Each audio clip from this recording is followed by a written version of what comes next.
नमस्कार. आजच्या व्हिडिओमध्ये बघायचं आहे तर 9वी गणित भाग 1 त्याच्यामधलं सराव संच 1.1 मधलं प्रश्न क्रमांक 2 काय दिले.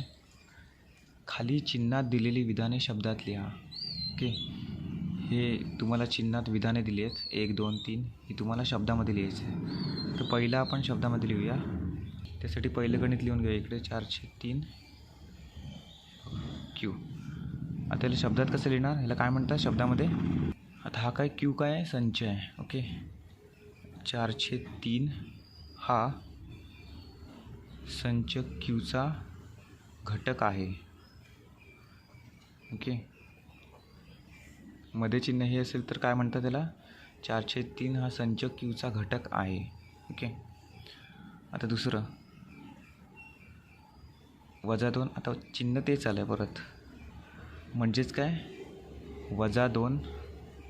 पुस्तकामध्ये हे बघा, हे असं आहे, असं चिन्ह आहे. त्याच्यामुळे -2 हा, याला काय म्हणणार, -2 हा संच n म्हणजेच काय, नैसर्गिक संख्या. ओके, संच n चा घटक नाही. नैसर्गिक संख्या n म्हणजे काय म्हणतात त्याला, नैसर्गिक संख्या. म्हणजे -2 हा संच n चा घटक नाही. हे बघा, इथे काट मारले ना, म्हणून ते बोलले संच घटक नाही. जरी ते 4 असतं फक्त आणि हे असं चिन्ह असतं तर काय आलं असतं, 4 हा संच n चा घटक आहे. की इथे -2 असल्यामुळे तो नैसर्गिक संख्येचा घटक नाही. आता तिसरं बघूया. p बरोबर p/p ही विषम संख्या आहे.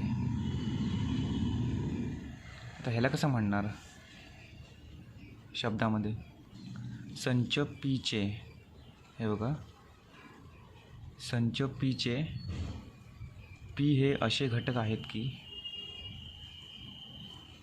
पी हे